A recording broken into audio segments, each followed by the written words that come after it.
नमस्कार दोस्तों, ज्योतिष का सफर के लेटेस्ट एपिसोड के साथ हम फिर एक बार आपके सामने उपस्थित हुए हैं। आप सबको नरेश गांधी का सादर प्रणाम।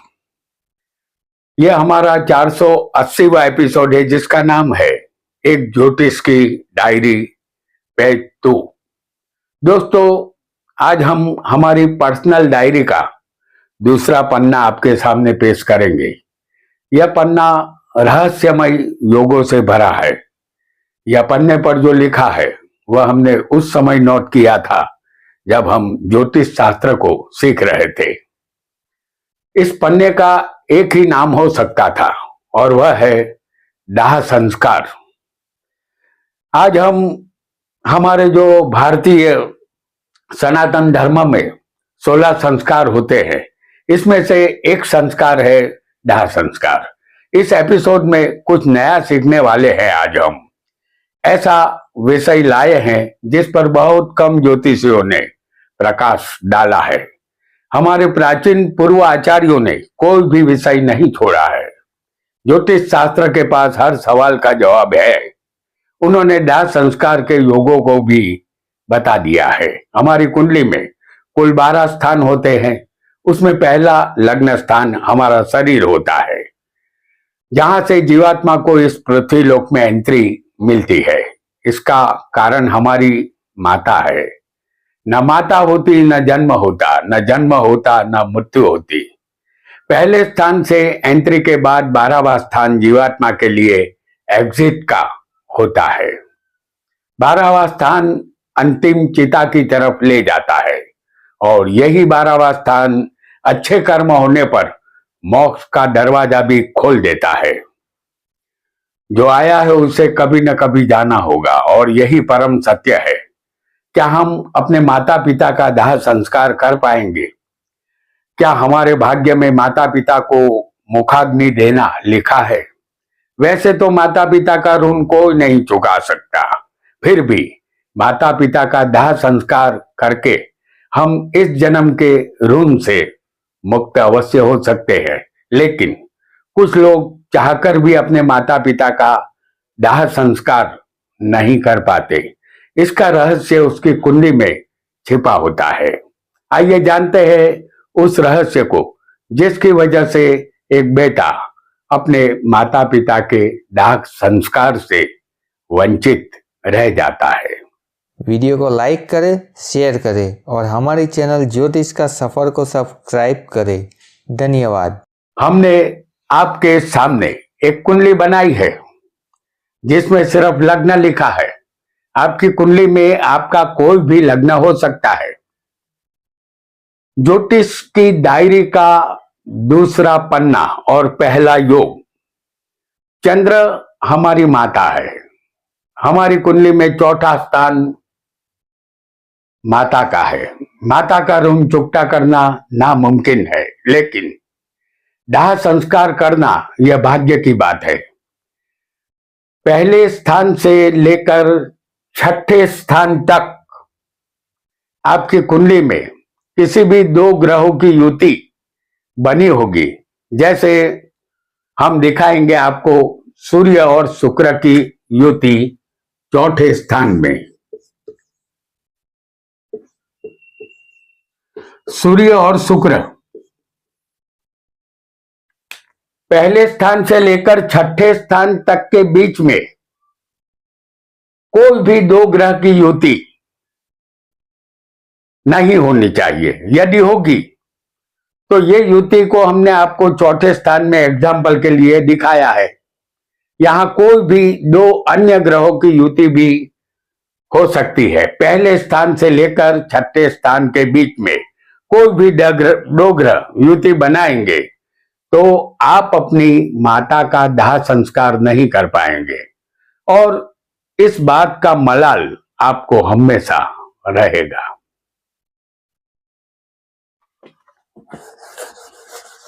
आइए एक अन्य योग को भी बहुत जल्दी से हम समझेंगे। अब जानेंगे पिता के विषय में। हमारी ज्योतिष की डायरी क्या कहती है? कुंडली में 9वां स्थान पिता का होता है और 9 ग्रहों में सूर्य हमारे पिता है। यदि हमारे पिता ही ना होते तो हम भी इस दुनिया में ना होते। माता जन्म और संस्कार देती है और पिता हमारा पालन पोषण करता है। हमारी कुंडली में सप्तम स्थान से लेकर 12वें स्थान के बीच में किसी भी दो ग्रहों की युति बनी होगी। जैसे इस कुंडली में हम आपको 9वें स्थान में शनि और गुरु की युति दिखा रहे हैं। 9वां स्थान पिता का है। सप्तम स्थान से लेकर 12वें स्थान के बीच में कोई भी दो ग्रहों की युति होनी चाहिए। यदि एक साथ युति बनाकर कोई दो ग्रह बैठे होंगे, और ये होने ही चाहिए, यदि ऐसा होगा तो ऐसा योग आपकी कुंडली में होगा तो आप अपने पिता का दाह संस्कार नहीं कर पाएंगे। कारण चाहे कुछ भी हो, आप पिता के दाह संस्कार का अंतिम कर्तव्य यहां पूरा नहीं कर सकेंगे। ऐसा ज्योतिष शास्त्र में बताया गया है। सप्तम स्थान से लेकर 12वें स्थान के बीच में कोई भी दो ग्रहों की युति नहीं होनी चाहिए, अन्यथा पिता का दाह संस्कार आप नहीं कर पाते। चलिए एक अन्य योग को भी जानेंगे।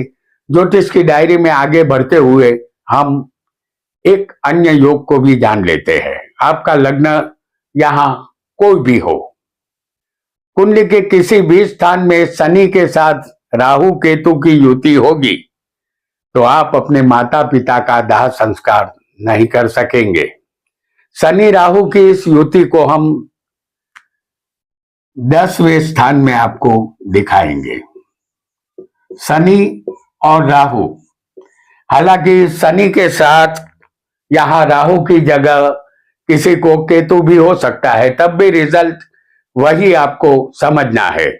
ये युति किसी भी स्थान में हो सकती है, तो शनि के साथ राहु की युति किसी भी स्थान में होनी चाहिए।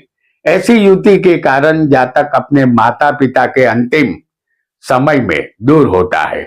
किसी भी वजह से वह नहीं पहुंच पाता, परिणाम स्वरूप वह अपने माता पिता का दाह संस्कार नहीं कर पाता। आइए एक अन्य योग को भी बहुत जल्दी से हम समझ लेंगे। ज्योतिष की डायरी में दर्ज एक और योग को भी जानेंगे। जातक का लग्न यहां कोई भी हो, जातक की कुंडली में 10वें कर्म स्थान में गुरु बैठा होगा।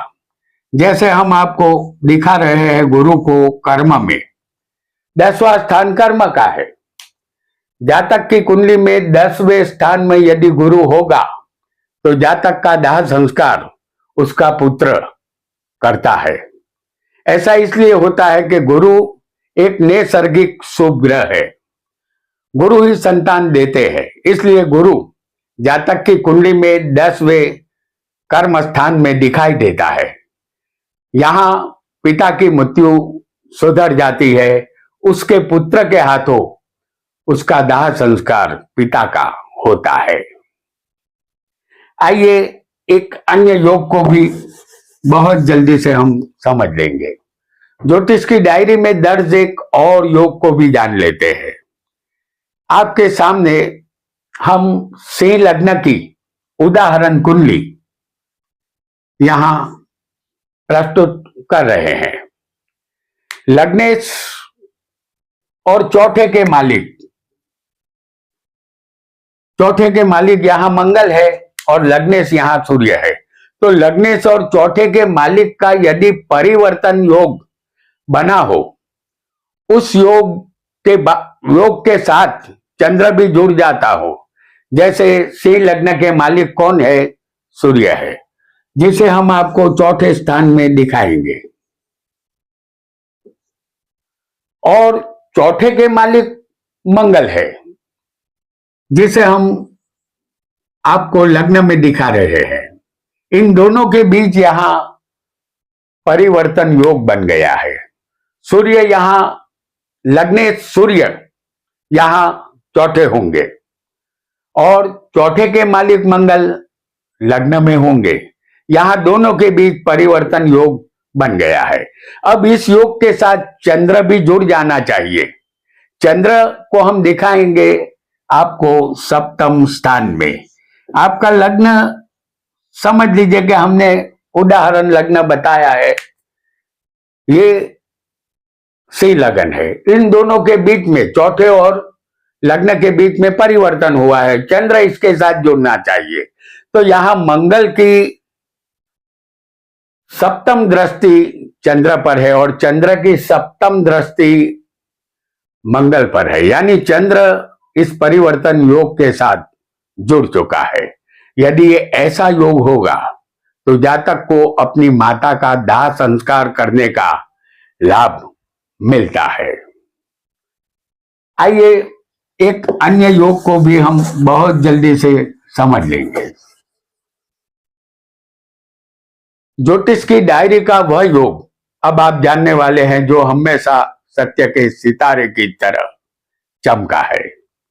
हमारी कुंडली में चर, स्थिर और दृढ़ स्वभाव राशियां होती है। इनमें से चर राशि चलने वाली राशियां होती है। चर राशि मेष, कर्क, तुला और मकर है।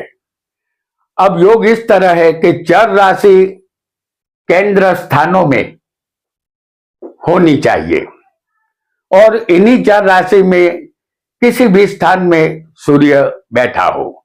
जैसे चर राशियां हम आपको केंद्र में दिखा रहे हैं। आपके सामने मेष लग्न की ये उदाहरण कुंडली है और मेष राशि, कर्क राशि और मकर राशि और तुला राशि और मकर राशि, ये सारी राशियां केंद्र में ही आएगी। चर राशियां है। मेष, कर्क, तुला और मकर, इसे चर राशि कहते हैं। ये चलने वाली राशि है। तो ये उदाहरण कुंडली मेष लग्न की कुंडली है। इस कुंडली के चारों केंद्र स्थानों में चर राशियां यहां मौजूद है। इन चर राशियों में किसी भी एक स्थान में सूर्य केंद्र में बैठा होना चाहिए। हालांकि सूर्य किसी को 10वें हो सकता है, किसी को लग्न में भी हो सकता है और किसी को चौथे स्थान में भी सूर्य हो और किसी को सप्तम में भी सूर्य हो सकता है। किसी भी एक स्थान में, आपकी कुंडली में चर राशि में किसी भी एक स्थान में सूर्य होगा केंद्र में, तो जातक अपने पिता का दाह संस्कार नहीं कर सकता। पिता के अंतिम समय में वह पिता से बहुत दूर होता है। इसी वजह से वो पिता के निकट नहीं आ पाता और जो अंतिम कर्तव्य है एक पुत्र का, जो दाह संस्कार का होता है, तो ऐसा बेटा ये कर्तव्य पूरा नहीं कर पाता। तो दोस्तों, आज हमने हमारी पर्सनल ज्योतिष की डायरी का पेज 2 देखा। आज इतना ही। आपका धन्यवाद, धन्यवाद और धन्यवाद।